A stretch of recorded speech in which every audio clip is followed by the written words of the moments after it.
going on there? Dan here, aka the Comic Concierge, and this is my top 10 comic book video where I go through all the books I've read in the past week and pick out my top 10 favorites. But before I get into the good, I do like to discuss the bad, or more appropriately, the disappointing, as I talk about my most disappointing book of the week. And the thing with this, just because a book is disappointing doesn't necessarily mean it was bad. Sometimes it does. In this case, I wouldn't necessarily say this was a bad issue. In fact, you can check out my full review of this issue at comicscrusaders.com, and it's Spider-Man Shadow number 5. And this was the kind of different take on the What If idea. Of course, we're getting the What If TV show on Disney Plus right now. This, though, where What If typically in the past was a one-shot, a one-and-done issue, this was a 5-issue miniseries, and this series centered on the idea of basically what if Spider-Man became Venom, which we've seen different variations of that idea play out in the past, but I think this one went even further with it. And why was I disappointed in this issue? Well, in general, what I thought this series really suffered from was the two first issues I thought were really strong and came out extremely fast, and the general idea of seeing Peter Parker become Venom was intriguing, but I felt the fallout of that, the way they dealt with repercussions, wasn't nearly as well crafted. I don't want to give any spoilers. I'll just say I felt the fact that Peter Parker did some really irreprehensible things in this series, and the way that they dealt with those, the consequences, felt a bit too clean for me, and they weren't critical enough of the character, or he didn't really have to have any major repercussions for the choices that he made. It almost seems like those choices were out of his control, when the entire premise of this issue was just against that, where it was him making a different choice than the choice he made in the past. So to me, you had a great idea there, interesting concept, and it didn't, to me, go deep enough with this final issue, which was what I was really hoping for. I thought the art was okay, nothing necessarily fantastic. I thought there was really inconsistencies in the faces, especially the way Invisible Woman was drawn, and there was just lack of dynamicism with the art. I utilized a lot of the same camera angles. It didn't really move the camera around that much, and ultimately I just thought it could have been a better issue. I did think the characters were well represented, and strangely enough, to set up potentially future issues which could hopefully enhance or fix some of my problems. But as a finale to this idea, I don't necessarily feel like we got much more out of this being a 5-issue miniseries than we would if it was just a 1-issue one-shot. So we'll see what happens with the other What If new series that's coming out shortly. Well, enough about the bad. Let's talk about the good by looking at my number 10 for this week. For me for this week is White number 2, and I know a lot of the conversation behind this book has unfortunately not been about the content of the book itself, because it seems like people are just talking about how the first issue was limited series and they couldn't find a lot of issues. But now that the first issue has been reprinted and the second issue's out and they're available digitally now, you can all read them, and you really should. And although this is a continuation series of the Black series previously, which was about this idea that this exists in a world where the only people that have powers are Black people, and often they find out about those powers after a tragedy. For example, the first issue opens up where an individual is killed by the police, wakes up in an ambulance to discover the fact that he actually is indestructible, and there's this entire world of superpower people living in the underground. And after miniseries and some other miniseries, we see that underground has become more known, and this White series, has actually been focusing on the government, as Caucasians, white people, are still in charge of a lot of the political institutions. And this issue in particular, I think, kind of showing the new dynamic and the attempt of that government to find ways to take control against these individuals. And we've seen similar ideas like this play out in things like X-Men, for example. X-Men, since its creation, was one that was clearly coming from a world of looking at civil rights, and this is taking that idea and really not at all trying to be subtle about it, but making very interesting points. And the thing with a book that is clearly attempting to be political is, well, is there a good story there as well? And I think that is certainly the case, because I do love a lot of these characters, and there's a lot of moving pieces within this. There's some celebrity cameos as well, but this was basically a party that went wrong. There was a celebrity gala that went chaotic, and some characters made some bad choices that ended up having some serious repercussions. And the stakes here, I think, are very consistent. The question is, can you pick up White number 1 and number 2 and follow them without reading the previous Black series? I think you can. I think there's enough context there to understand the main theme in this story, as well as the fact that a lot of the major characters in this first debut in this, so it's not like they have a long history. But I do think those previous series, and there's a few mini-series as well, give this world a further context. And I do have to say I love seeing Jamal Ingalls art anytime. I would love the book, for example, The Wrong Earth that he was working on. He really has a knack for, showcasing superheroes and in a realistic world, and he does it here in spades. So definitely advise checking this out if you want to read a comic that has something to say as well as having a good story behind it. Definitely think White would be up your alley. Number 9 for me for this week is Fantastic Four Life Story number 3, and this is the continuation. Again, this is almost like a what-if story as well, similar to the Spider-Man Life Story, where they're seeing the Fantastic Four age in real time, this issue taking place in the 80s. And I think what this issue worked well with me is because it had a lot of strong character moments, but I like it how it integrated into the actual history of the 1980s. And I was wondering, what would be the major event, that it would link to, because there's, you're talking about an entire decade, and makes sense the fact that this was actually dealing with Star Wars. No, not the movies, but the missile defense system that was being designed at that time due to the Cold War and issues with the Soviet Union. And what you see is Reed Richards trying to prepare the United States government not for Soviet takeover, but the fact that Galactus is coming and trying to get people to realize that there's this ominous threat that we should be focused on, not pointing things at ourselves. There's a great line about how, only a fool points a gun at their own head. And I think it, certainly showcasing the idea of how even when you have existential threats of aliens and things like that, you're still kind of focused on the wrong thing in a lot of ways. And again, there's some really strong character moments here. This is an issue that's completely narrated by, or mostly narrated by, Johnny Storm. So you're seeing his perspective throughout this. And I love the way that they portrayed him, because, Johnny Storm was always the kid, right? And now, 20 years later, he's a little bit older, a little bit wiser. He's got a pretty interesting relationship with Franklin Richards, who clearly is dealing with his own trouble. And he's in high school trying to deal with his own powers, figuratively and literally. His parents are still separated, and then that also is a big issue within this. So there's a lot of moving pieces there. And these life stories are difficult to kind of do in a lot of ways, because there's a lot that is done off the page, in the sense of, you're going from the 70s to the 80s, and what happened in between. How can you kind of showcase, what happened in the missing years? And I thought it did a really good job of that. The last Fantastic Four stories are ones that are about family, and this is that, but in a different direction. There's some nice moments between Reed Richards, Ben Grimm, and Johnny Storm, and I like the fact that Ben Grimm and Johnny Storm's relationship has matured in a bit, like it would. I mean, sure, they might pull pranks on each other here and there, or getting on each other's nerves, but not to the extent it was 20 years ago. Now they've grown as individuals, and this is also a different version of those characters as well.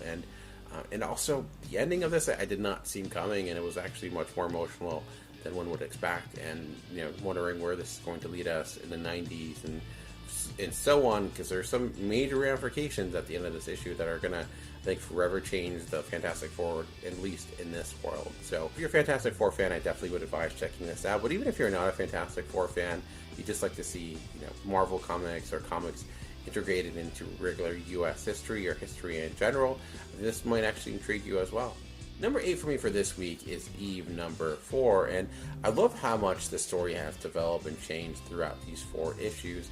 The general premise started with this young girl who awakes, and she finds the world that she was living in was a dream world, and the actual Earth has basically been destroyed. It's a dystopian future.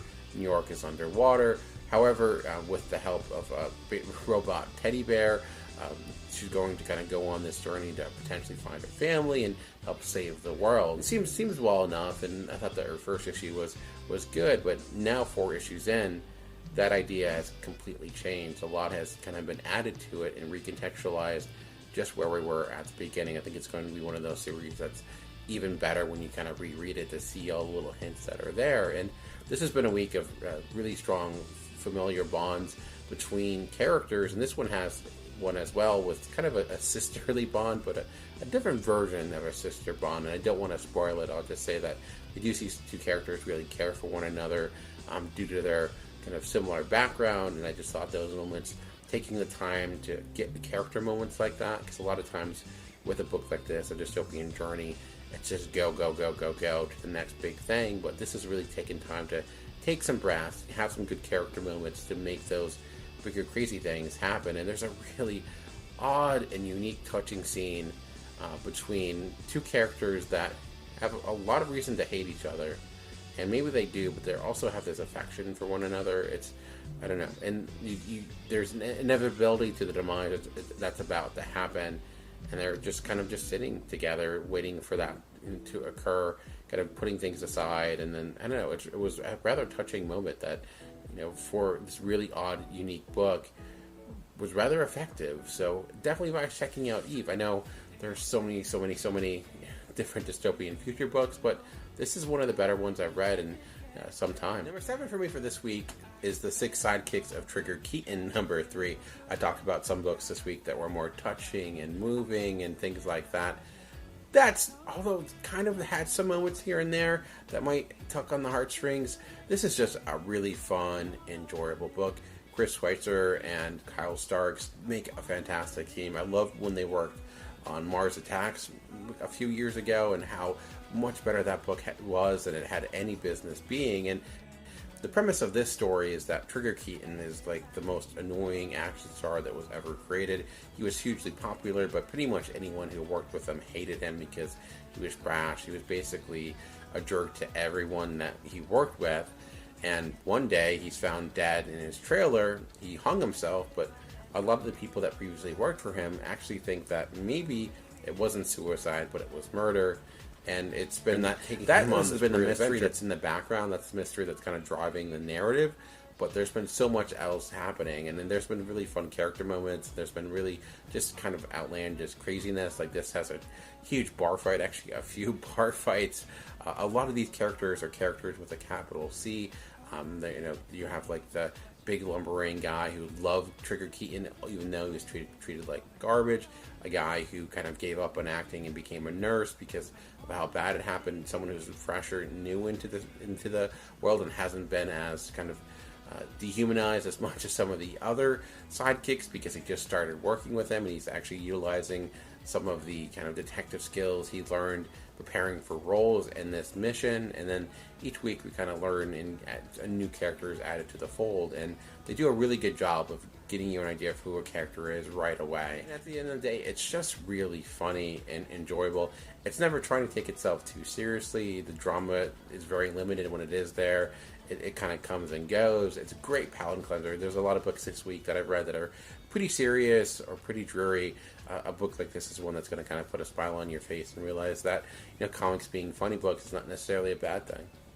Number 6 for me for this week is Black Myth number 2, and I really enjoy Ahoy Comics. I think they're one of those publishers that doesn't give enough credit for what they do, especially because they put a lot in a single issue outside of just the normal story. You get some short stories, you get sometimes even recipes, but what's usually the way that Ahoy goes is their books are kind of comedies first. For example, you have Planet of the Nerds, Second Coming, things like Billionaire Island that tend to be, comedy books, funny books. And this, I feel like, has comedic bits, but that's really second fiddle to just this central drama. This is kind of a combination of a crime story and a fantasy tale. It's a werewolf private eye, which may cause some people to roll their eyes, but it's actually working. I just actually really love the mishmashing of all these different supernatural elements. And usually I'm one that's like kind of put the supernatural to the side and just tell a cool human story. And that's kind of what this is doing, but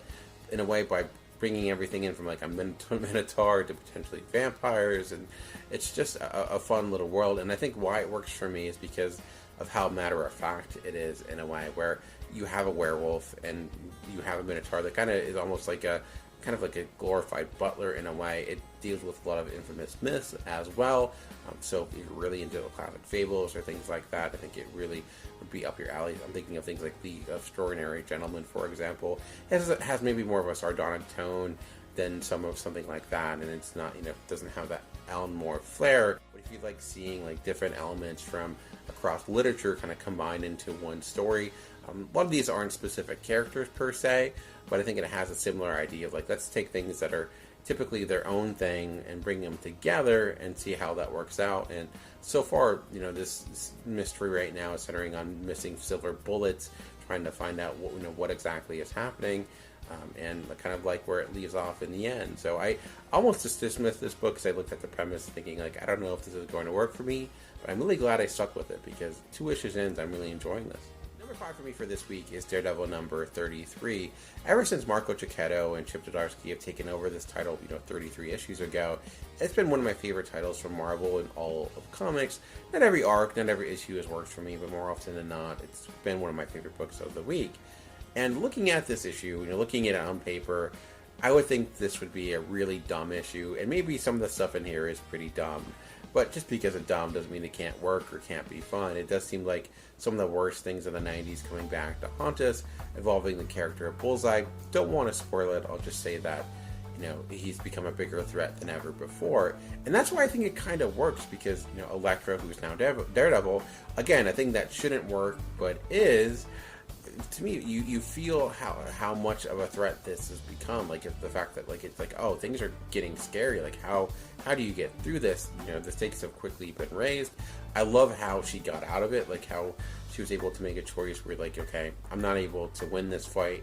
What can I do? And that response I thought was kind of great.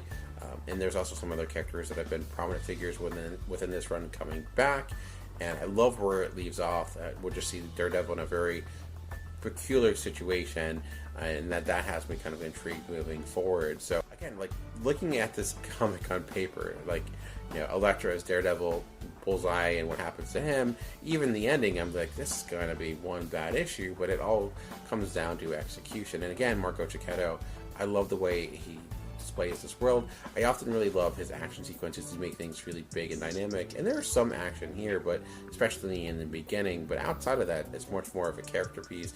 You have a lot of moving pieces, and that's actually, and this issue just made me realize that there's you have Kingpin, you have Elektra, you have regular Daredevil, you have some other undergoings with other relationships between Matt Murdock. There's all these different subplots going on, and it's been handled pretty well in the sense of it's still remained rather fluid issue to issue. So 33 issues in, I don't know if this is a great jumping on point, but I do think this is a great run if you want to pick up the trades. It's one of the best Marvel books I would advise you checking out. Number 4 for me for this week is Rorschach number 11, and going into this week, this was my most anticipated book of the week, so you'd think number 4 it would just be disappointing, and that's not necessarily the case. I just thought this week the other books I enjoyed a bit more. This is a lofty issue. This is, of course, the penultimate issue before the series comes to an end, and with that, this is the issue where, we kind of learn everything, and definitely seems to be somewhat of the pattern with Tom King and his stories.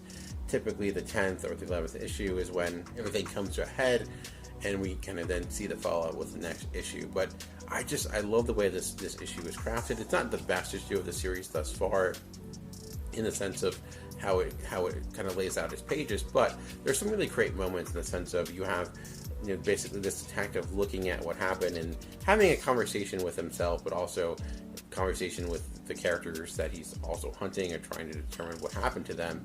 And the way it kind of lays out on the page is sometimes you could read it in the sense of reading it all off his words, as if like him talking to himself, or read it back and forth as if they're having a conversation, or just read them separately as well, and they work anyway, and that happens throughout. It just, again, finding cool and interesting ways to craft a story and to, again, get into the themes of the story as well as focusing on the narrative. That's what I've really loved about this book, is the way it's being able to find new and interesting ways to craft its tale. It's not always about just putting the plot on the page or focusing solely on that. It's like, how do I craft or provide this information in a unique and intriguing way, especially with an issue like this that has a lot of text. This is one of the issues that's going to take you some time to read. And I just thought the way it handled that conversation and how it tried to, this is really just two people talking to one another throughout this issue, and that's a hard work for an artist to make that look interesting. And I thought Jorge Fornes, again, showing why to me, this is the best thing he's done his entire career, and is maybe an artist that we don't really appreciate nearly enough, for an artist that's probably going to be, I think, an even bigger breakout star, is becoming one of the best in the game in the way he kind of can take an idea and craft it on the page. And I do think, again, even in, I don't think we'll fully grasp everything that the story is about until we get the complete picture, the complete story with next issue, and go back and reread it all in one sitting, because this is a very dense read. There's a lot here, and I don't think even like reading it twice is enough. Not that you lack comprehension of the basic understanding of what's happening, but the deeper meaning and how things are connected, or even like, you know, different aspects of the craftsmanship you may not even pick up on first read. I think it's one of those things where every time you read it again and again, there's something new for you to enjoy. For me for this week is the Silver Coin number 5. This was actually going to be the last issue of this series until it was switched to an ongoing, and every issue of the series has seen Michael Walsh partner up with a very talented writer, and that's the case here, although this is Michael Walsh partnering up with himself. So this is not Chip Zdarsky, this is not another known author, it's just him doing his own work. And I have to say, outside of the first issue, this might be my favorite issue of the series thus far. I do think, though, it does something I feel like I kind of get annoyed with comics, where comics feel like they always have to explain themselves, and I don't think that's always something you need to do. However, when it's done right, and that's the case with this issue, because what this does is give us the origin of the silver coin to better understand where exactly did the silver coin come from, and why does it have the power it has.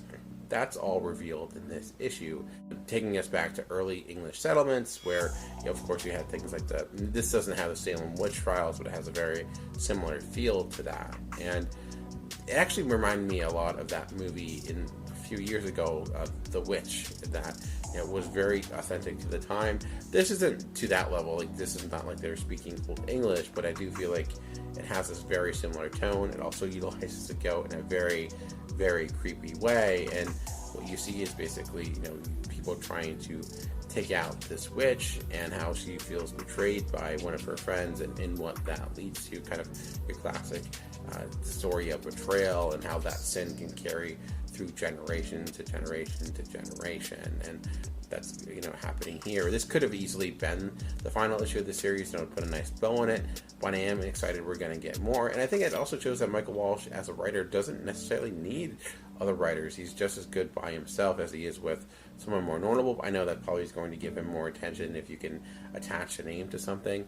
I mean, because of just the fact that, you know, there's so many comics out. I do hope that this series and its success makes him just as big of a name as some of the writers he brought on as well. For me for this week is Monolith number 5, and although I love this series, I'm very glad it's over, because, man, it is a wild ride, and I was so tense reading this issue. The concept of it is actually really simple. It's this mother who's kind of dealing with a lot of personal issues, decides to go off on a road trip, and she's taking her husband's car. It's this crazy future car that's almost like a Hummer meshed with a tank. You know, it's got all the bells and whistles. Unfortunately, she finds herself lost in the desert. She gets blocked out of the car. She can't get in, and because it is this futuristic car that you can't even break in, she's worried that her son's going to die of heat exhaustion because the sun is beating down, and she can't get him out, and he's locked in a car seat.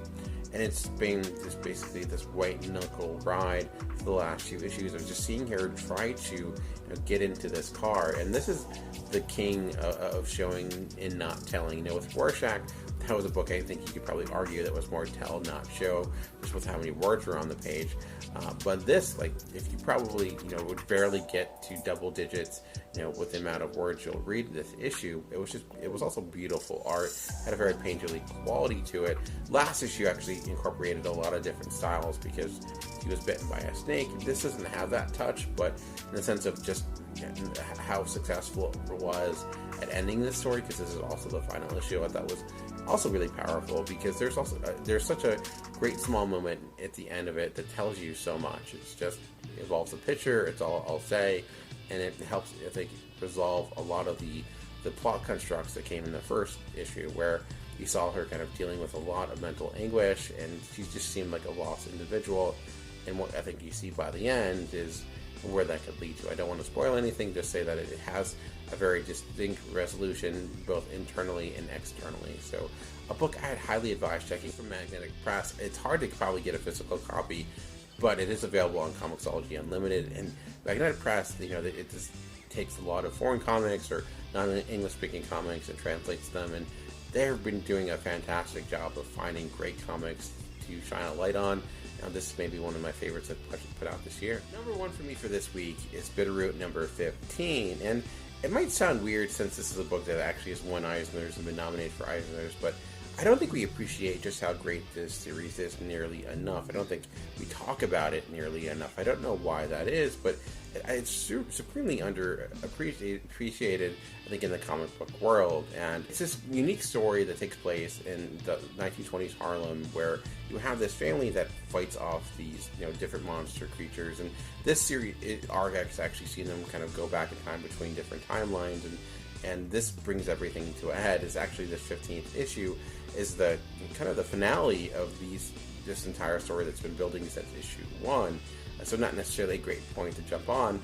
This apparently, based upon the note in the back, it will be continuing. This is not the end of Bitterroot, but this is the end of this specific story. And I was actually really surprised where it went to at the end. So I don't know what the future is going to be like. Will we have these same characters? Will it be a different timeline?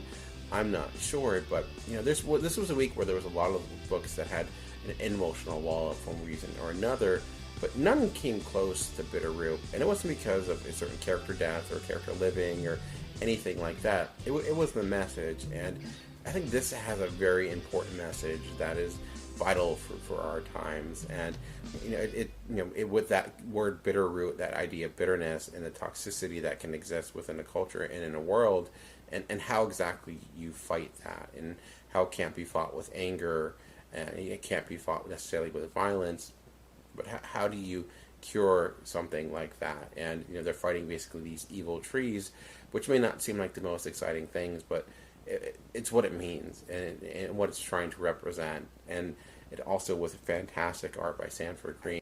I read some comics, and you see so much space not being used.